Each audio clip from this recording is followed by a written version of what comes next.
High-resolution color graphics. This land of high technology. The revolution in technology that made the information age possible. Those kids are not afraid of computers. Coming up on today's show, Buffy the Vampire Slayer. play classic games through Plex. Goldeneye is leaking. And GameStop's stock soars. All this and our community question of the week on This Week in Retro. Up-to-date news. For out-of-date tech. John, the Amiga scene is really thriving at the moment. We've got new games being made. We've got a new magazine in Amiga Addict. We've got cases in those Checkmate cases which are coming through, the new Checkmate Mini. And we've got lots of hardware upgrades to choose from, which makes life as an Amiga fan really enjoyable, and it really brings those classic range of Amigas back to life and makes them easier to use in the modern day. The latest upgrade on the scene goes by the name of Buffee, and I think we just need to take a moment to appreciate the cheekiness of that name, because Buffy is of course a vampire slayer, and if I were a vampire I'd be nervous too, because as a big fan of the Vampire Accelerator for the Amiga, both the standalone model and the upgrade, I actually am lucky enough to have both of those models, which are FPGA based devices with a very hefty price tag. What Buffy is doing, and Buffy's attempt to slay the vampire, is to make claims of an outrageous speed increase for your Amiga beyond even that of the vampire, and hopefully at an affordable price, because the vampire isn't particularly cheap. Now what Buffy is it's a drop-in upgrade. It replaces the 68,000 CPU, so you just take that out, drop in the Buffy straight into the slot, which of course means you need an Amiga 500 or 2000, one of those models that lets you just take it out, unlike the 600, which has the square package soldered onto the board. So if you've got one of those models of Amiga, you're in luck. You can just swap out the CPU. And I guess what they're trying to do with it is it's a bit like a retro version of the Bugatti. Do you remember they did the Veyron supercar, John? Mm-hmm. You know, and they wanted to make the first mass-produced 1,000 horsepower supercar, didn't they? Well, no, wait a minute. I think you'll find, Neil, that it was an American car that did that. The SSC Ultimate Aero, Neil. American right? Power gave us the first 1,000 BHP car. I think it's debatable. Unofficially. Perhaps officially it was the SSC Aero. I don't know. I think that's for a whole other podcast, though. That's anyway, for This Week in Supercars. Stay tuned. That's right. But the 1,000 brake horsepower, that was the mythical figure that they wanted to hit first. And the Buffy, well, it's not trying to hit 1,000 horses, of course. It's trying to hit 1,000 MIPS. The goal is to produce a 3.2 gigahertz, yes, 3.2 gigahertz in my Amiga 500 with the 6830 instruction set, and they want to crunch code at 1,000 MIPS. So MIPS standing for millions of instructions per second. So to put that into some kind of context, the stock 68,000 CPU in my A500 produces 0.54 MIPS, and we're looking at 1,000. So not even a million instructions per second as stock. 1,850 times the performance by my calculations, if they manage to pull it off. So that's pretty good. And as a bonus, this also houses 512 or 1 gigabyte of RAM on board.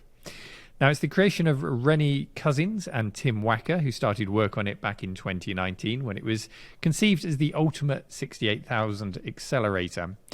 In their words, they wanted to actually deliver on the promises made by the Vampire Accelerator. Their words, not mine. They go on to say that they are disappointed by its direction and lack of any performance improvements. So we named the project Buffy for obvious reasons. Boy, you know, they are really they're really sticking it to the vampire crew. It'll be interesting to see how the community takes this. So I get that it wants to outperform the vampire in terms of just raw speed, but those vampires, of course, also give you a lot more. They give you HDMI output. They add an IDE port for a hard drive. Does the Buffy have any of that stuff? Yeah, it's a good question. And it doesn't. This is just a CPU and RAM upgrade by the looks of it. Very clear in what its goal are. Speed and a bit of RAM, not just a bit of RAM, a lot of RAM in the context of an Amiga. It's a drop-in replacement for the engine. You're still banging on the original custom chips and going through the original video output in the case of my Amiga 500.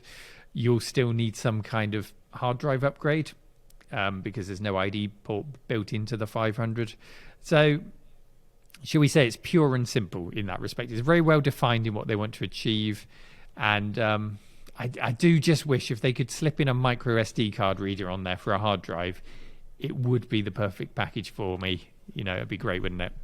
Yeah, I'm looking at the Amatopia article here, and it seems that HDMI, Ethernet, and some sort of a flash storage solution, as well as maybe some other features, will be coming in a future revision. But releasing features that are coming in the future doesn't exactly do wonders for early adoption rates. So I hope that doesn't put people off buying the first generation and then limiting development of future generations. I mean, it's impressive. There's no denying that. But the current revision of this project only giving you raw power and not any of the other benefits of a Vampire like HDMI out. I've got to be honest with you. I don't really need that much power in my Amiga. I mean, what do you do with all those MIPS when you're just going to be firing up your system for a quick game of Speedball 2 or listening to some sweet Hoffman mods or something? Exactly. It's a really good question. I honestly don't know. It's one of those things, though, if you get stuck on the why, you kind of end up in a dead end in your logic and reasoning. But let's just enjoy the fact that there is competition. There are devices like this competing to outdo each other, and that can only result in good things, I think. Personally, my hope for this is that they aim to keep it as cheap as possible because the Vampire is so expensive. And it's great that, it's got the ARM processor on this thing. So, yes, it might be able to hit 1,000 MIPS, as is their goal. But I would be happy to see an option to choose your clock speed for compatibility, So you can ramp it up if you're developing something new, have all of that speed. Maybe you're developing a new web browser for the Amiga, which it so desperately needs. Or you could dial it down. Just say you've got enough overhead, for example, to use WHD load, which is a launcher to play old floppy disk-based games from a hard drive. Just to be able to dial it down and have that control, that would be really nice for me. I don't want 3.2 gigahertz, John, But of course, price is really key on this thing. Yeah, it's funny you mentioned price. I just heard from our producer, Duncan, that a price was announced for this just as we're recording. It looks like the 512 meg version is going to sell for $140, and the 1 gig edition is going to be $200. So it's, of course, massively cheaper than the Vampire. So if you're looking for power without the price, or I guess maybe power without the HDMI is more accurate, this may be the upgrade for you. Yeah, $140 or $200. I've got a bad feeling that's going to translate to $140 or £200. As things the so old often UK do tax. here. Yeah, that's no good. We'll see. And looking at the bigger picture, I have read that they also hope to make this a drop-in chip for other 68,000 based computers. And if they can do that, if they can expand out into all of those other user groups and markets, right, then they could be in with a good chance. Personally, I was hoping this would come in at under $100. Personally, that would have been seen great. What's on there, but I understand there's a lot of work and effort gone into this behind the scenes. So yes, it is a lot cheaper than a Vampire, and we'll see how people get on with it when it's launched. How about you, our listeners? Do you need 1,000 MIPS in your Amiga? What would you do with it if you did? Would you be creating modern software for the platform, or just seeing how quickly it runs Frontier Elite? I know a lot of you will be doing that before going back to a game of Magic Pockets. Let us know in the This Week in Retro subreddit, which is linked in the show notes, as well as all of the other links mentioned in today's show. Neil, not content to be the movie and TV show hub of millions of people around the world, Plex, which is the service that allows you to easily stream content anywhere in the world from your home server, has expanded into the retro games market. As of January 26th, Plex users have the ability to play classic arcade games through the same app that now delivers their movie libraries and complete runs of Automan and Manimal. Neil, are you a Plex user? What TV series complete runs are you most proud of owning? Well, owning, that's the operative word. Do Plex owners really own most of their content? Great John? question. Do not answer that. I am a Plex user. I've been using it for many years now. It's got to be over 5 years now. It's been around for a long time, Plex. Mm-hmm. And I love it. As much as I like cloud-based services, there's something much more satisfying for a techie like me to be able to host that tech yourself on your own server, have your own private cloud, and hook up all your devices. through Plex, whether it's your smartphone, your tablet, wherever you are, to be able to link back to your own Plex server. I love it. It's really good. It works really well. In terms of TV series, I mean, I chop and change all the time. A favourite at the moment is Black Books. I've been watching my way through Black Books for the umpteenth time this week, so I'll go with that. But John, what about this Plex Arcade? Good idea, bad idea? And is putting games or ROMs onto your device, is this a thin client setup where you're streaming the game from your Plex server? How does it all work? I'd like to know more. Well, whether this is a good or a bad idea, on the face of it, I'm all for being able to play games whenever and whenever you like. Plex has certainly changed the way that I watch movies and TV. Long after a lot of my friends set up Windows Media servers and things like that, I always figured it was too complicated. Plex makes it super easy, so I'm a big fan of the platform. That said, I don't know if I need yet another way to get my classic gaming fix. I already have a million computers and many consoles to play with at home. And on the road, a portable device, using like an iPad, you'll need to carry around a controller, which of course takes up just as much space as carrying a discrete handheld system like a PSP. That's probably going to give you a better overall experience. Unlike rips of TV shows and movies, classic games take up next to no space on a portable device. You can store a whole library on a single memory card without an issue. So this probably wouldn't work for me. I never really got used to using on-screen, virtual controls on the actual glass surface of my portable device. So I'll probably say no. But can you think of any situation this would work for you in real life, Neil? Yeah, it's all the usual issues that you get with mobile gaming, whether it's a game that's hosted locally on your memory card or it being streamed remotely. It's the same issues, really, isn't it? Just in terms of the tech, have you seen anything? Do you know if this is streaming from your Plex server or is this just relaying you to a remote service? I believe that it is both. I believe that the Atari games are being streamed from Plex's servers, and if you are, customizing this setup with your own ROMs and emulators, of course, that would come from your own server. Right. Okay. I did read something about a collaboration with a service called Parsec. So I wonder if they're just sort of relaying from them through your Plex server back to you. Yeah. Interesting. But I'm not adverse to thin client gaming, and plenty of people do it with current gen games consoles on things like the Nvidia Shield to send your gaming PC to your TV. I've got a friend who just does not shut up about how much he loves Nvidia Shield. He has his 38. He's one of those people. Yeah, one of those people. He's got his 38070 based GPU, gaming PC upstairs, which draws about 600 watts when it's spinning up and makes the room incredibly hot. But he just streams it down to his TV downstairs. So, that works really well for him. So I'm not adverse to that, and I can see the benefits of thin client gaming. But I'm not a big consumer of the 8-bit Atari console games. Do I want to play Pitfall on the bus? Probably not. There is a very interesting line in this story which is linked, which I read, and it said you'll also be able to add your own game ROMs and emulators to your library.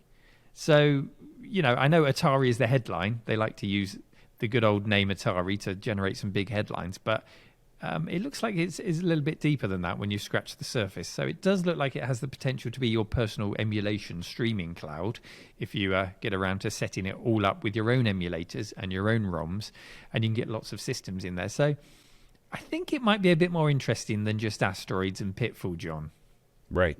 I agree with you. The other thing that we need to mention is the price. Unlike the Plex media server, which has a very, in my opinion, robust feature set for the low price of free, Plex Arcade is going to run you $3 a month if you're already a Plex Pass subscriber, or $5 a month if you purchase it as a standalone subscription.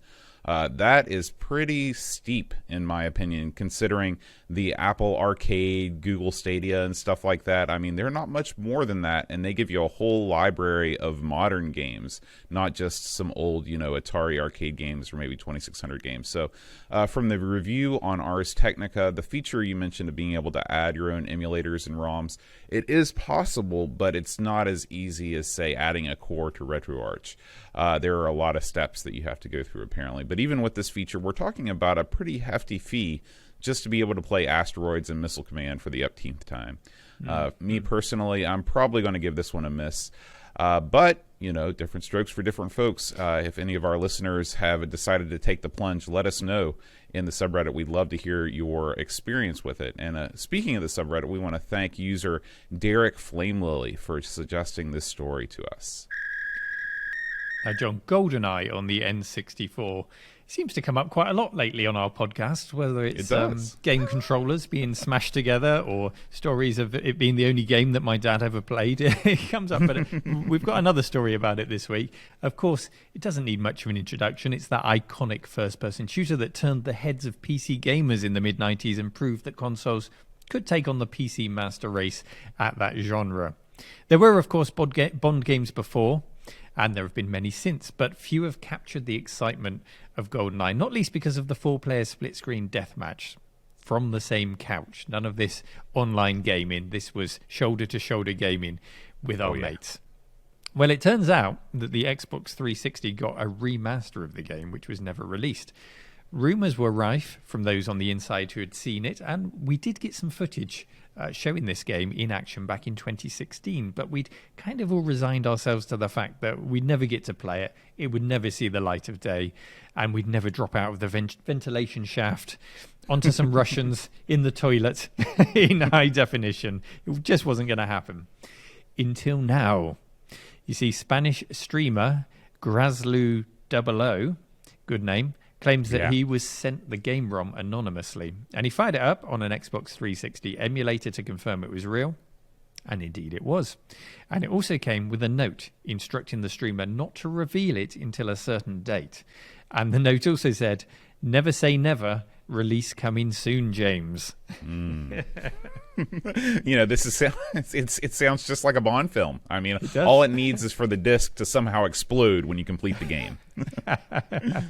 It really does. It does. And the streamer who's a veteran of speedrunning the original game, one of those crazy speedrunners that you see on Twitch, he's recorded a playthrough of the game on the 360. So it's effectively the first ever full speedrun of GoldenEye on the 360. So this is the full game. This is the full GoldenEye. Was it 100% complete? Well, it looks pretty complete to me, John, from what I've seen and read. Of course, the Xbox 360 is vastly more powerful than the N64. It looks like the level of detail in the maps, it remains about the same as the original N64 version. It doesn't really look like there's many more polygons on the scenery itself, but they have made big improvements to the character models. Of course, the resolution has been upped. That's higher. The textures are clearer. The view distance is vastly improved. And there's not that signature N64 slowdown during particularly frantic firefights or when the explosions go off. The 360 can handle all of that with ease. So it does look to me, like it could be the ultimate way of playing the game without ruining the experience, without trying to layer too much on top of it. It is what it is. It's quite pure to the original game with some nice improvements. And, of course, there's that cryptic hint that a full release might be going public soon. So, I'll definitely be trying this one out as soon as I can find where to download it from, because I don't think it's available or going to be available through classic channels. Who knows? Who knows? But John, did you enjoy some GoldenEye couch co-op back in the day, or were you just too busy playing Final Fantasy all day? Oh, boy. Here we go again. After this week, Neil, I think we need a This Week in Retro moratorium on both of these games. No more Final Fantasy and GoldenEye talk. Seriously, though, at the time of the release of the N64, as you'll recall, Square had moved its properties to some upstart in the game business. I don't know, Sony, something. It's not really important. So this was perfect timing for a new obsession to enter my life, and that obsession was GoldenEye. The stage was perfectly set. I was a senior in high school. I had a car, Neil. I had a bangin' 1982 Volvo. It was a mean machine. Nice. Mine was about 1982. I had an 82 Ford Escort. It was gold, and it had a beige interior. Oh my gosh, I love it. We need to post some pictures of that on the subreddit. So after school, I loaded up the Volvo with more friends than was probably safe. At some point, we were putting people in the trunk, it was not something that I do today. But we proceeded directly to my house to play 5 or 6 hours of GoldenEye. Just like your dad, I think this was a game that brought people who weren't normally into the gaming scene into it just because the graphics were so faithful to the movie, especially at the time. They were so realistic, and the multiplayer was such a riot. Yeah, and of course the Bond franchise was just such a draw to people who perhaps wouldn't normally play video games. So it's great. I really got into it in college. We had a routine on a Wednesday where we had no scheduled lectures, so we'd all meet in town, we'd get our lunch, we'd go over to my friend Jamie's house, and we'd just spend all day, when we probably should have been writing our assignments, we spent all day playing GoldenEye death matches shoulder to shoulder. And I think with online gaming being what it is now, it's much, much rarer that we get the opportunity to play in that way. Of course, particularly right now, with the world being in the situation it is in. But, even in a normal year, it's just really rare that we get to play in that way. And, giving your enemy a dead leg next to you on the sofa to put them off their shot, that is a legitimate pro gamer tactic, in my view, John. So you just can't do that remotely. That's what esports is missing. We need to put these guys right next to each other on the couch and let them sort of elbow each other a little bit of action. Yeah. I want to see them wearing like full American football padding just to get through the game. That would be great. I'd love it. But this is definitely a game I think to get hold of and play here in the cave. If it brings back the old magic that like it used to, then I'd love a dedicated screen here and a sofa for visitors to come and challenge me to GoldenEye on. One to keep an eye out on for sure. So keep an eye on it. Maybe keep a golden eye on it even. Oh dear. Neil, for the most part, we tend to stay away from the financial side of matters here on the show. But every once in a while, I like to dip my toe into the bottom line of gaming-related companies. If you're at all interested in the stock market, you couldn't miss the fact that this week's biggest story was the spectacular rise of the stock price of GameStop, seemingly out of nowhere, which to me is very surprising since all trends now in shopping tend to be pointing towards digital distribution. Now, Neil, growing up in the pre-internet age, what were some of your favorite places to shop for games? Are any of them left now? Oh, yeah, everywhere was a video game shop in the UK in the 80s and 90s. The video store, the corner shop, the chemists, the stationers, they all had racks of games in them. And of course, cassettes were the main medium here in the UK on the 8-bit micros. So anyone could stack a carousel of cassettes in their store, and pretty much anyone and everyone did. Later came the big box games, so that reduced down the number of stores that stocked them. But you could go into Boots the Chemists, and I did, and buy some sun cream and a copy of Last Ninja 2. So everywhere, absolutely everywhere, was a video game store. Is that like salad cream? Sun cream, it's sunblock. Oh, sunblock. Okay. So but if I had to pick one store, it was in the 90s. There was this old covered market in a town called Poole in Dorset on the south coast here, and there was this guy in there who had a pitch, and he had what we'd now call a retro game shop, but back then retro gaming wasn't a thing, so it was just a shop full of old games that nobody really wanted anymore. And you could take your games in and you could trade them up for other games, but this place, it was floor to ceiling games. There was no organization to it. It was, on the face of it, yes, it was a mess, but to me it was a gold mine. Every system you could imagine was there. He had Neo Geos behind the counter. He had piles of old 8-bit games in the 90s, Atari Jaguars, just all sorts. And I loved being in that place. I'd take a train, especially to get there, any weekend I could, and have a look around. It was wonderful. And I remember just before he closed down, I went in there and I bought Ultima 3, 4, and 5. I bought Space Rogue, which was another game by Origin Systems, and I picked up some Sierra point-and-click adventure games. I can't remember exactly which ones they were now, but I paid between 50p and £1.50 for each of those games. Oh my Boxed, gosh, unbelievable. Complete. Wow. Unbelievable. And those Ultima games will pick up over £50 each now, all day Easy. long. Yeah. So, obviously I wasn't buying them to sell up and scalp, but it was just an amazing place. And if I could ever get a time machine, that's what I'd go back to, that store in the mid-90s, and I would just stock up on all of the retro that I ever wanted. How about you, John? Well, GameStop comes from a lineage of some of the greatest video game stores in history. When I was a teenager, I used to take a trip to Software Etc. at the mall, and that was a great experience. It was really the only place around that actually sold PC games. Unlike in the UK, I think, you didn't really see games for computers for sale in places like, drugstores or convenience stores. The console rental market was present there. So you could rent NES games wherever you wanted, where you could swing a cat and hit 15 stores that rented NES games. But you never saw PC games for sale, even in like big stores like Kmart, especially the more niche titles. So Software, etc., Babbage's, these were the only places you could get these. And it was a sad day when Software, etc., was enveloped by the GameStop empire. I'd love to patronize the current GameStop. I'm still a big fan of going to physical stores, browsing around, and maybe coming out with something entirely different than what I went in for. But unfortunately, the current setup of GameStop just makes the entire experience horrible. The last time I went in one, there was a guy behind the counter.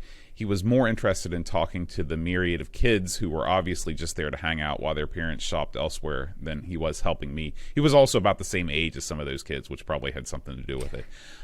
When I did check out, I had to opt out of half a dozen programs, various clubs and other services that would only be an extra $2 or $3 to the cost of my game was only about $5 or $6. So, it was just a horrible thing. Not to mention the fact that the game that I was buying, I could have bought cheaper on Amazon anyway. So I don't mind paying extra for something in a physical store if I get a good experience out of it. But when I got home, I had to spend time removing what seemed to be the stickiest stickers ever created from the disc, from the box, everything. So do you get this kind of nonsense from the used game stores over across the pond, Neil? You're a grumpy old man, John. I am the grumpiest.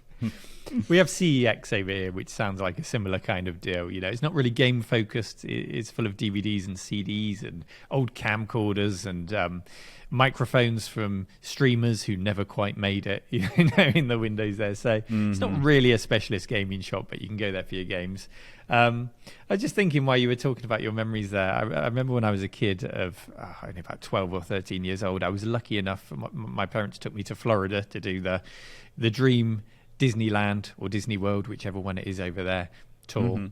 And I remember going into an electronics store and having come from the British stores full of cassette tapes on carousels in the corner of a chemist to see a store that was dedicated to big box PC and Amiga games, and it was stacked full of Police Quest and Leisure Suit Larry and King's Quest and all of those big box games. Those boxes were huge. And I remember it felt like being in a movie to go to an American video game store back then.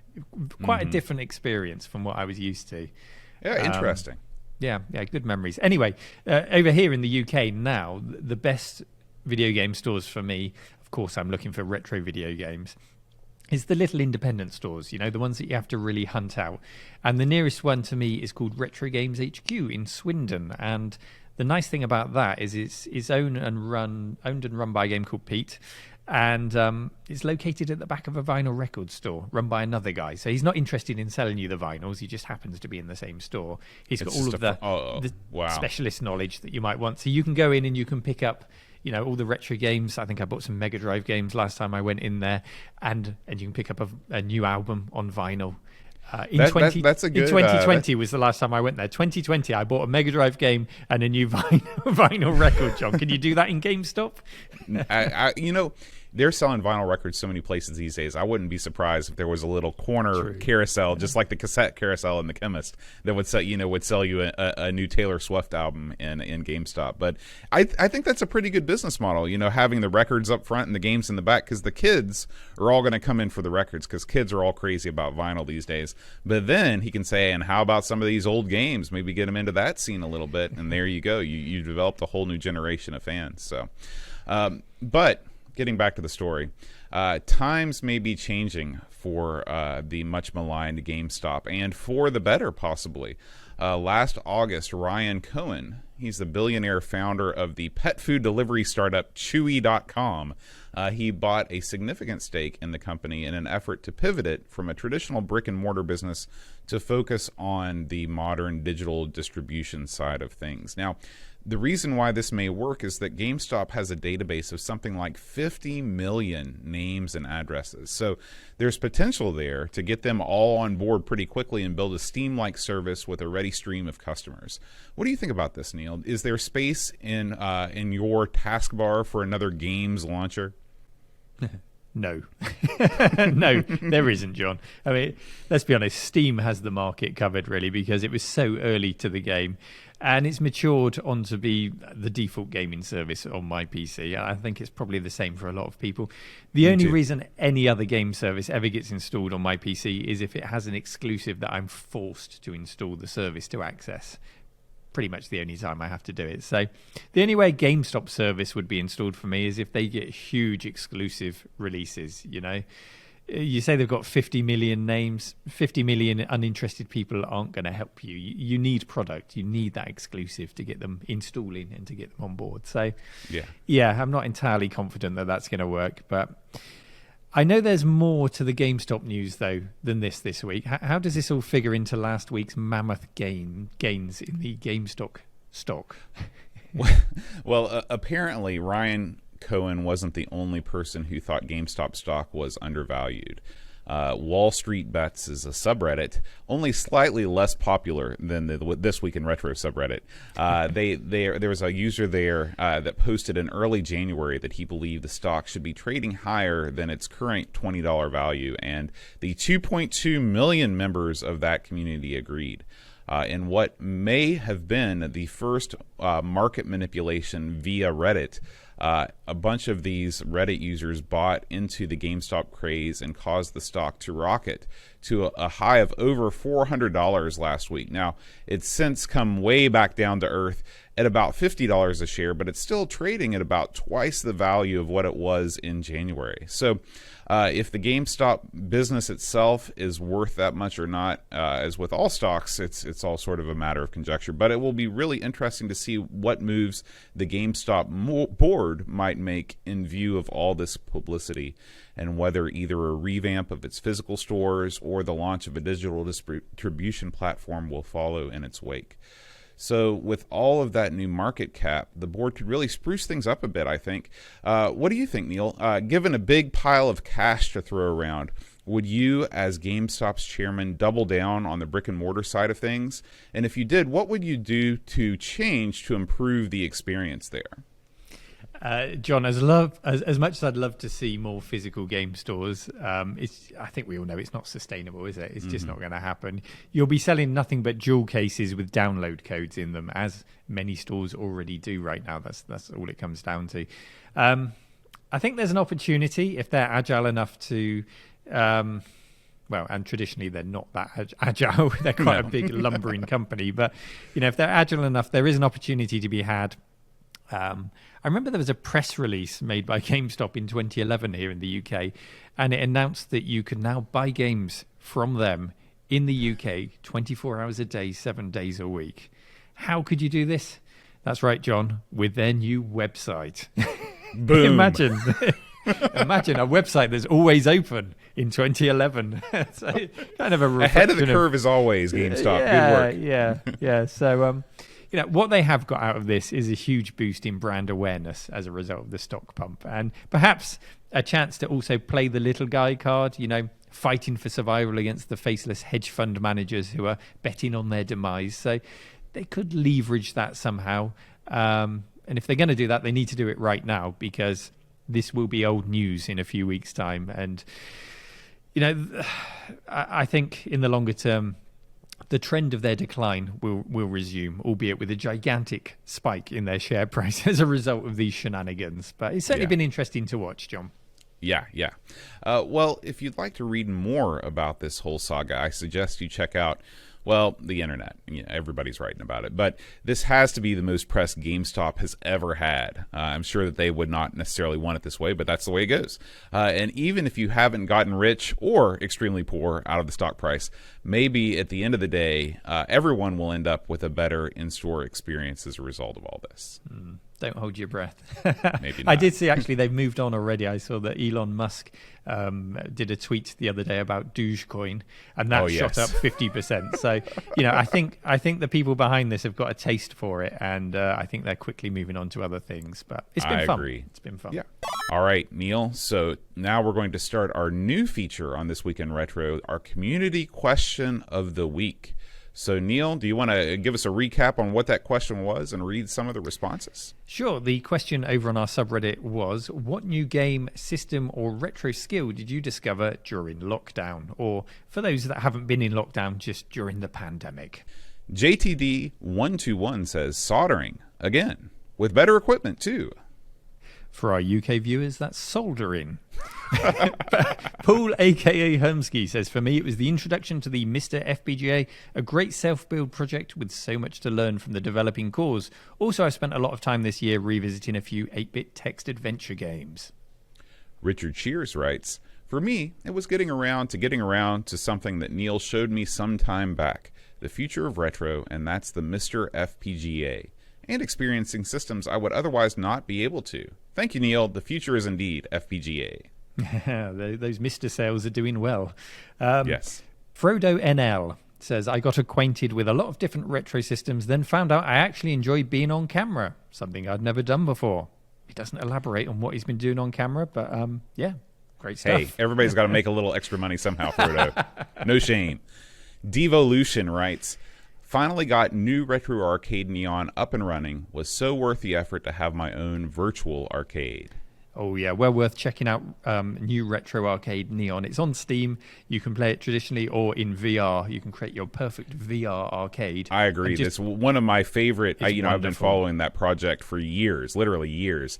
And it's so cool that the VR version is up and going. And yeah, it's one of my favorites. Yeah, yeah. Pajako6502 says, becoming a teacher twice now. Homeschooling for the win. Game-wise, well, that list is getting ever bigger thanks to the Amigos Retro Gaming network I discovered through this podcast. But I think finally getting around to playing Enter the Gungeon did it for me. Great game that would have been at home in an arcade or retro gaming system. Is that something you covered, John, on your channel? No, we haven't done Enter the Gungeon. I believe that is a fairly modern game. I think it's some sort of a roguelike. So I dig those games, so I'll probably be checking that out too. I Walk Freely writes, I discovered Strat-O-Matic baseball in lockdown. Wow, what an esoteric hobby to pick up. I love it. Not your usual for a UK gamer. Holy cow.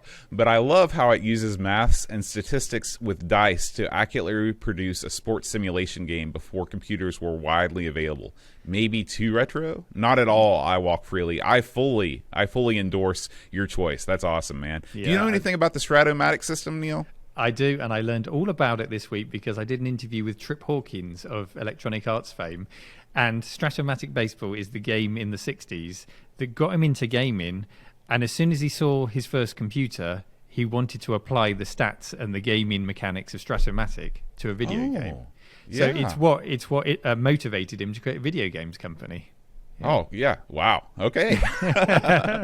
So, Tricky_VFR800 says, my Sinden light gun was delivered, and what an incredible piece of hardware it is. I've been playing a lot of gun games. I missed like Point Blank, Die Hard Trilogy, and Re-Survivor. Great to hear the Sinden light guns being delivered now. Yeah. I believe that's Resident Evil Survivor. Oh, I do apologize. Yeah. Resident Evil Survivor. And finally, Taraka30 writes, I rediscovered all of my childhood computers and consoles and am now in the process of recommissioning them. The Spectrum Plus 2, the Mega Drive, and my beloved A1200 all rescued from the forgotten pile in the garage. I need to check out my garage, Neil. Maybe I've got a forgotten pile in there too. I saw someone this week had a Spectrum Plus 2, and they cut the tape deck off of it. So they made it a lot shorter, a really stunted Spectrum. And then they just plugged their iPhone into the socket to load games, and they called it the Spectrum -2. I don't know if I'm in favor of chopping parts off of classic computers, but that does sound like a cool project. All right, so subreddit users, listeners, if you are interested in participating in next week's question, if you're not already a member of our subreddit, please come and join us. The name of the subreddit is just This Week in Retro. And our next week's community question is, what was the most value for money you ever got from any video game? So we look forward to hearing from you, and next week we will read those responses at the end of the show. Thanks for listening to This Week in Retro. Join our show subreddit to contribute your favourite news stories. And if you really enjoy our show, then visit coffee.com/This Week in Retro. That's ko-fi.com/This Week in Retro to put a tip in the jar. Help us spread the word about the show by telling a friend, leaving us a review on your podcatcher of choice, and subscribing to the This Week in Retro YouTube channel. We'll see you next week for more up-to-date news For out-of-date tech.